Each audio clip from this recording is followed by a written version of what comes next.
ಆತ್ಮೀಯರೇ, ಸಂಘರ್ಷ ನ್ಯೂಸ್ಗೆ ಹಾರ್ದಿಕವಾದಂತಹ ಸ್ವಾಗತ. ನಾನು ನಿಮ್ಮ ಯಮನಪ್ಪ ಗುಣದಾಳ್. ರಾಜ್ಯದಲ್ಲಿ, ದೇಶದಲ್ಲಿ ಪ್ರಜಾಪ್ರಭುತ್ವ ವ್ಯವಸ್ಥೆ ಜಾರಿಯಲ್ಲಿದೆಯಾ? ಹೌದು, ಇಂತಹದೊಂದು ಪ್ರಶ್ನೆ ನನ್ನನ್ನು ಕಾಡ್ತಾ ಇದೆ. ಯಾವ ದೇಶ ಪ್ರಜಾಪ್ರಭುತ್ವದ ದೇಶ? ಭಾರತದ ಸಂವಿಧಾನ ಜಾರಿಯಲ್ಲಿರುವಂತಹ ದೇಶ. ಇಲ್ಲಿ ಎಲ್ಲರಿಗೂ ಒಂದೇ ಕಾನೂನು, ಒಂದೇ ರೀತಿಯ ಆಡಳಿತ, ಒಂದೇ ರೀತಿಯ ರೂಪುರೇಷೆಗಳು ನಡೀತಾವೆ ಅನ್ನುವಂತಹ ದೇಶದಲ್ಲಿ ಕೆಲವೊಂದಿಷ್ಟು ಜನರನ್ನು ಕೆಲವೊಂದಿಷ್ಟು ಸಮುದಾಯಗಳನ್ನು ಟಾರ್ಗೆಟ್ ಮಾಡಲಾಗ್ತಾ ಇದೆಯಾ ಅನ್ನುವಂತಹ ಪ್ರಶ್ನೆ ಕಾಡ್ತಾ ಇದೆ. ಏನು ಕರ್ನಾಟಕ ರಾಜ್ಯದಲ್ಲಿ 2 ಉಪಚುನಾವಣೆಗಳು ಅಂದರೆ ಬೈ ಎಲೆಕ್ಷನ್ಗಳು ನಡೀತವೆ. ದಾವಣಗೆರೆ ದಕ್ಷಿಣ ವಿಧಾನಸಭಾ ಕ್ಷೇತ್ರದಲ್ಲಿ ಶಾವನೂರು ಶಿವಶಂಕರಪ್ಪನವರು, ಕಾಂಗ್ರೆಸ್ನ ಹಿರಿಯ ಮುಖಂಡರು, ನಿಧನ ಹೊಂದಿದ ನಂತರ ನಡೆದಿರ್ತಕ್ಕಂಥ ಒಂದು ಉಪಚುನಾವಣೆ. ಎರಡನೇದು ಬಾಗಲಕೋಟೆ ನಗರದ ಏನು ಹಿರಿಯ ಮುಖಂಡರು ನಿಧನ ಹೊಂದ್ತಾರೆ, ಮೇಟಿಯವರು, ಇವರ ನಿಧನದ ನಂತರ ನಡೆದಿರ್ತಕ್ಕಂಥ ಇನ್ನೊಂದು ಉಪಚುನಾವಣೆ. ಇದಾದ ನಂತರ ರಾಜ್ಯದಲ್ಲಿ ಅನೇಕ ಬದಲಾವಣೆಗಳು, ಅನೇಕ ಚರ್ಚೆಗಳು ನಡೀತಾ ಇದ್ದಾವೆ. ಇದರ ಮಧ್ಯೆ ಎಲ್ಲವನ್ನು ಆಲಿಸಿದಾಗ ನಮಗೆ ಅನಿಸಿದಂತಹ ಮತ್ತು ನಮ್ಮ ಅನುಭವಕ್ಕೆ ಬಂದಿರತಕ್ಕಂಥ ಮಾತುಗಳೇನೆಂದರೆ, ಬಹುಶಃ ಈ ದೇಶದಲ್ಲಿ ಪ್ರಜಾಪ್ರಭುತ್ವ ವ್ಯವಸ್ಥೆ, ವಾಕ್ ಸ್ವಾತಂತ್ರ್ಯ, ಅಭಿವ್ಯಕ್ತಿ ಸ್ವಾತಂತ್ರ್ಯ ಜೀವಂತ ಇದೆಯಾ, ಅಥವಾ ಈ ದೇಶ ಕೇವಲ ಕೆಲವರ ಅಣತಿಯಲ್ಲೇ ನಡೀತಾ ಇದೆಯಾ ಅನ್ನುವಂತಹ ಪ್ರಶ್ನೆ ನಮ್ಮನ್ನು ಕೇಳ್ತಾ ಇದೆ.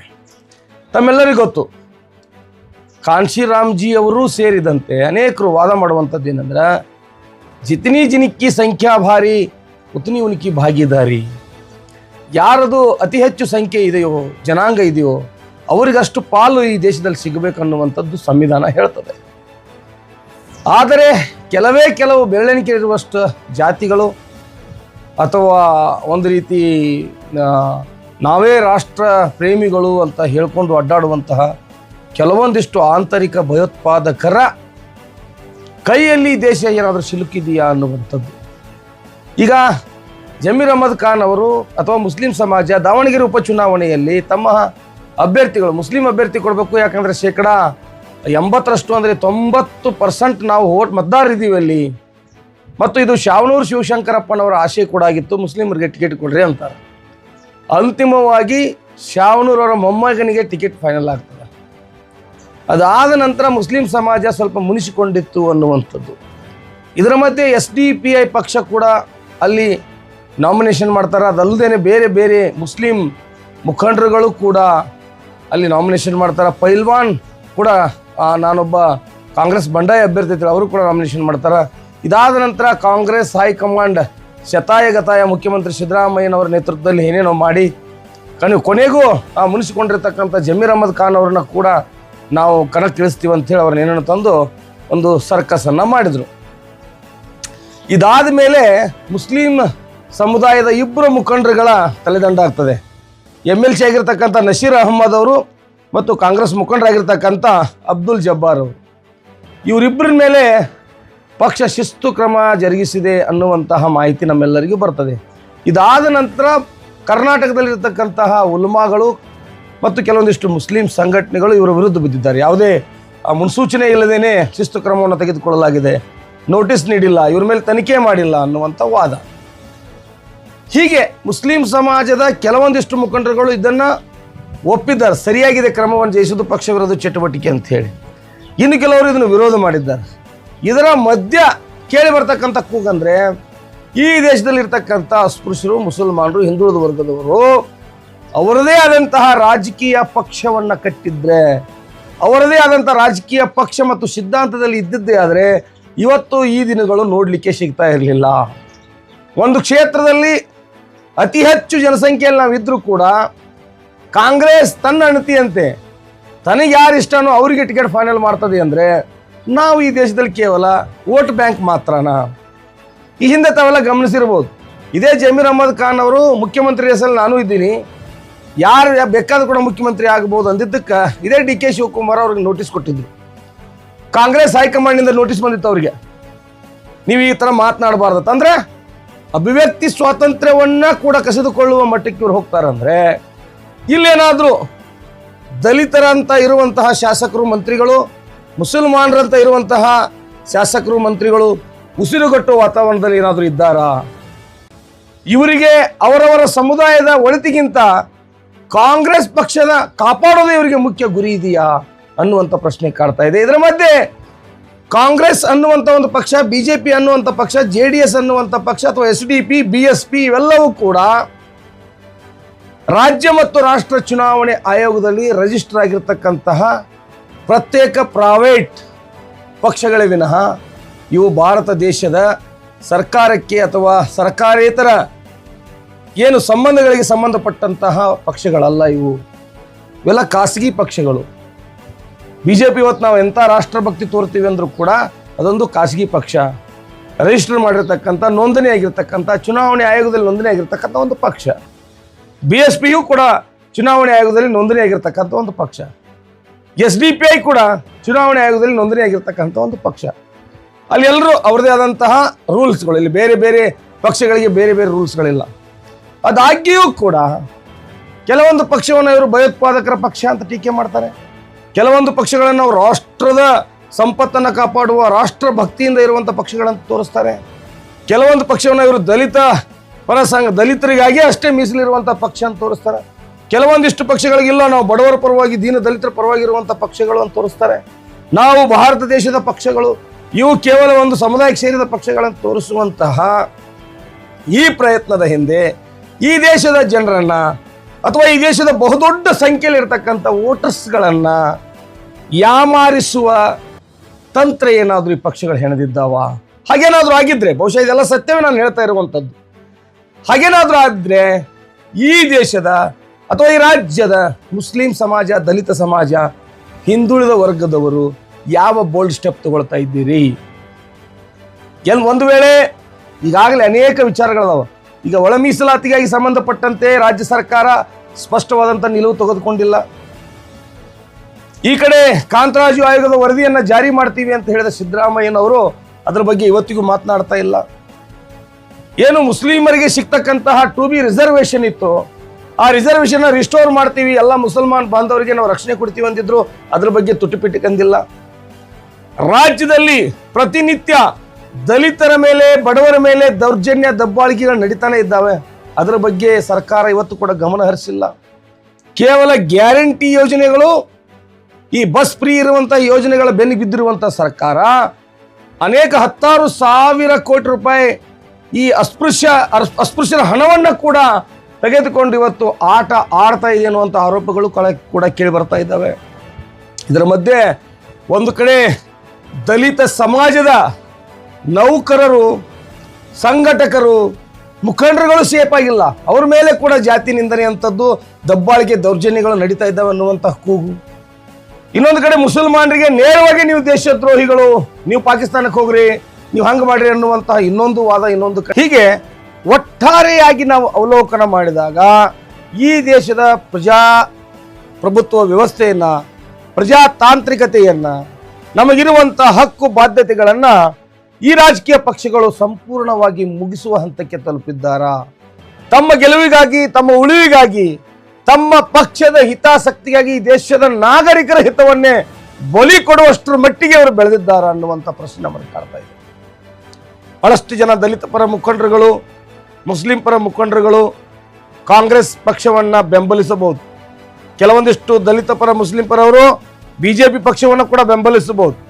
ಆದರೆ ನೀವೆಲ್ಲ ಆಲೋಚನೆ ಮಾಡಿ, ಪ್ರಜಾಪ್ರಭುತ್ವ ರಾಷ್ಟ್ರದಲ್ಲಿ ಪ್ರಜೆಗಳ ಮೇಲ್ಗೆ ಇರಬೇಕು. ಆದ್ರೆ ಇಲ್ಲಿ ಪ್ರಜೆಗಳ ಹಕ್ಕುಗಳನ್ನ ಕೊಲ್ಲಲಾಗ್ತಾ ಇದೆ. ದಲಿತರು ಟಿಕೆಟ್ ಕೇಳಿದ್ರೆ ಇವತ್ತು ಜನರಲ್ ಕ್ಯಾಟಗರಿಯಲ್ಲಿ ಯಾವ ದಲಿತರಿಗೂ ಟಿಕೆಟ್ಗಳಿಲ್ಲ. ಕೇವಲ ಮೀಸಲಾತಿ ಅನುಗುಣವಾಗಿ ನಮಗೆ ಮೀಸಲಿರುವ ಕ್ಷೇತ್ರದಲ್ಲಿ ಮಾತ್ರ ದಲಿತರಿಗೆ ಟಿಕೆಟ್ ಕೊಡಲಾಗ್ತದೆ. ಹಾಗಾದ್ರೆ ಸಮಾನತೆ ಬಂದಂಗಾಯ್ತೇನು? ಯಾವ ಕ್ಷೇತ್ರದಲ್ಲಿ ದಲಿತರು, ಮುಸಲ್ಮಾನರು, ಹಿಂದುಳಿದ ವರ್ಗದವರು, ಯಾವುದೇ ಸಮುದಾಯ ಇರಲಿ, ಅವರು ಎಲ್ಲೆಲ್ಲೂ ಹೆಚ್ಚಿದ್ದಾರೋ ಅಲ್ಲಲ್ಲಿ ಅವರಿಗೆ ಟಿಕೆಟ್ ಕೊಡಬೇಕಾಗಿತ್ತು. ನಿಜವಾದ ಪ್ರಜಾಪ್ರಭುತ್ವ ಜಾರಿಯಲ್ಲಿದ್ರೆ, ಅಥವಾ ಈ ದೇಶದ ಪ್ರಜೆಗಳು ನೀವು ಪ್ರಜ್ಞಾವಂತ ಮತದಾರರಾಗಿ ಯಾರು ನಿಸ್ವಾರ್ಥ ಸೇವೆ ಮಾಡ್ತಾರೆ, ಯಾರು ಗ್ರೌಂಡ್ ಲೆವೆಲ್ ಅಲ್ಲಿ ಕೆಲಸ ಮಾಡ್ತಾರೆ, ಯಾರು ಬಡವರ ಪರವಾಗಿದ್ದಾರೆ, ಯಾರು ಜನರ ಪರವಾಗಿದ್ದಾರೆ, ಯಾರು ಬಡವರ ಹಕ್ಕುಗಳಿಗಾಗಿ ಹೋರಾಟ ಮಾಡ್ತಾ ಇದ್ದಾರೆ, ಈ ದೇಶದ ಭದ್ರತೆಗಾಗಿ ರಕ್ಷಣೆಗಾಗಿ ಹಗಲಿರುಳು ಕೆಲಸ ಮಾಡ್ತಾ ಇದ್ದಾರೆ, ಅವರಿಗೆ ವೋಟ್ ಹಾಕುವಂತ ಜಾಣ್ಮೆ ಬುದ್ಧಿವಂತಿಕೆ ನಿಮಗೆ ಬರಬೇಕಾಗಿತ್ತು. ಆದ್ರೆ ನೀವು ಕೂಡ ಬುದ್ಧಿವಂತರಾಗಿಲ್ಲ. ಇಲ್ಲಿ ವೋಟ್ ಹಾಕುವಂತ ವೋಟರ್ಸ್ನ ಹಿಡ್ಕೊಂಡು ನಮ್ಮನ್ನ ನಿಭಾಯಿಸುವ ಲೀಡರ್ಗಳವರೆಗೂ ಕೂಡ ಎಲ್ಲರೂ ಗುಲಾಮರಾಗಿ ಕೆಲಸ ಮಾಡ್ತಾ ಇದ್ದಾರಾ ಅನ್ನುವಂಥ ಪ್ರಶ್ನೆ ಕಾಡ್ತಾ ಇದೆ. ಒಂದು ವೇಳೆ ಇವರಿಗೆ ನೈತಿಕತೆ ಇದ್ರೆ ಕಾಂಗ್ರೆಸ್, ಬಿಜೆಪಿ, ಜೆಡಿಎಸ್ ಪಕ್ಷಕ್ಕೆ ಇಷ್ಟೆಲ್ಲ ದೇಶ ಪ್ರೇಮದ ಬಗ್ಗೆ, ದಲಿತರ ಬಗ್ಗೆ, ಮುಸಲ್ಮಾನರ ಬಗ್ಗೆ, ಸಂವಿಧಾನದ ಬಗ್ಗೆ, ಅಂಬೇಡ್ಕರ್ ಅವರ ಬಗ್ಗೆ, ಬೇರೆ ಬೇರೆಗಳ ವಿಚಾರಗಳ ಬಗ್ಗೆ ಚರ್ಚೆ ಮಾಡುವಂತವರು, ನಿಮಗೇನಾದ್ರೂ ನೈತಿಕತೆ ಇದ್ರೆ ಹಣವನ್ನ ಖರ್ಚು ಮಾಡಲಾರದೆ, ರೊಕ್ಕವನ್ನ ಖರ್ಚು ಮಾಡಲಾರದೆ, ದುಡ್ಡು ಖರ್ಚು ಮಾಡಲಾರದೆ ಒಂದು ಚುನಾವಣೆ ಆದ್ರೂ ಗೆಲ್ಲಕ್ಕೆ ನಿಮ್ಗೆ ಸಾಧ್ಯನಾ? ನಾನು ಚಾಲೆಂಜ್ ಸ್ವೀಕಾರ ಮಾಡ್ಲಿಕ್ಕೆ ತಯಾರಿದ್ದೀರಾ? ಒಂದು ಕ್ಷೇತ್ರದ ಚುನಾವಣೆಯಲ್ಲಿ ಕೋಟ್ಯಾಂತರ ರೂಪಾಯಿ ನೀವು ಖರ್ಚು ಮಾಡಲಾರದೆ ಆರಿಸಿ ಬರ್ಲಿಕ್ಕೆ ಸಾಧ್ಯನೇ ಇಲ್ಲ. ಅದು ಹಿಂದುತ್ವದ ಹೆಸರಿನ ಮೇಲೆ ಹುಟ್ಟಿರುವ ಬಿಜೆಪಿ ಪಕ್ಷವೇ ಆಗಿರ್ಬೋದು, ನಾವು ಬಡವರನ್ನ ರಕ್ಷಣೆ ಮಾಡ್ತೀವಿ, ದಲಿತರನ್ನ ರಕ್ಷಣೆ ಮಾಡ್ತೀವಿ, ಮುಸಲ್ಮಾನರ ರಕ್ಷಣೆ ಮಾಡ್ತೀವಿ ಅಂತ ಹುಟ್ಟಿರುವಂತ ಕಾಂಗ್ರೆಸ್ ಪಕ್ಷವೇ ಆಗಿರ್ಬೋದು. 500 ರೂಪಾಯಿ, 1000 ರೂಪಾಯಿ, 2000 ರೂಪಾಯಿ ಬಿರಿಯಾನಿ, ಸೀರಿ, ಸಾರಾಯಿ ಹಂಚಿಕೆ ಮಾಡಲಾರದೆ ನಿಮಗೆ ಆರಿಸಿ ಬರುವಂತ ಯೋಗ್ಯತೆನೇ ಇಲ್ಲ.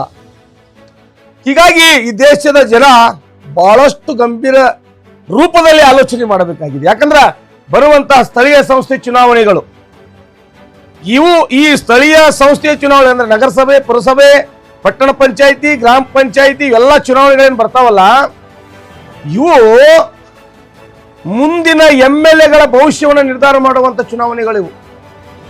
ಈ ಸ್ಥಳೀಯ ಸಂಸ್ಥೆ ಚುನಾವಣೆಯಲ್ಲಿ ಯಾವ ಪಕ್ಷಕ್ಕೆ ಎಷ್ಟು ಮತಗಳು ಬರ್ತಾವೋ, ಯಾವ ಪಕ್ಷ ಎಷ್ಟು ಹೆಚ್ಚಿಗೆ ಆರಿಸಿ ಬರ್ತದೋ ಅದರ ಆಧಾರದ ಮೇಲೆ MLAಗೆ ಎಷ್ಟು ವೋಟ್ ಬರ್ತಾವ ಅನ್ನುವಂಥದ್ದು ನಿರ್ಧಾರ ಆಗ್ತದ. ಹಾಗಾಗಿ ಪ್ರಜ್ಞಾವಂತ ನಾಗರಿಕರು ಆಲೋಚನೆ ಮಾಡಬೇಕು. ಇಲ್ಲಿ MLCಗಳಿಗೆ ಜಮೀರ್ ಅಹಮದ್ ಖಾನ್ ಅವರ ಮಂತ್ರಿ ಪದವಿಗೂ ಸಹ ಕೊತ್ತು ಬರ್ತದೆ ಅನ್ನುವಂತ ಮಾಹಿತಿ ಬಂದೈತೆ ನಮಗ. ಆ ನಿಟ್ಟಿನಲ್ಲಿ ಕೂಡ ಚರ್ಚೆಗಳು ನಡೆದು ಅಂತ ಹೇಳಿ ಒಬ್ಬ ಜಮೀರ್ ಅಹಮದ್ ಖಾನ್ರನ್ನ ಬ್ಲಾಕ್ ಮೇಲ್ ಮಾಡುವಂತಹ MLCಗಳನ್ನ, ದಲಿತ MLAಗಳನ್ನ ಬ್ಲಾಕ್ ಮೇಲ್ ಮಾಡುವಂತ ತಂತ್ರ ಇವ್ರ ಹತ್ರ ಇದೆ ಅಂದ್ರ ಜನಸಾಮಾನ್ಯರಿಗೆ ಇವರು ಯಾವ ಮಟ್ಟದ ನ್ಯಾಯ ಕೊಡ್ಲಿಕ್ಕೆ ಸಾಧ್ಯ?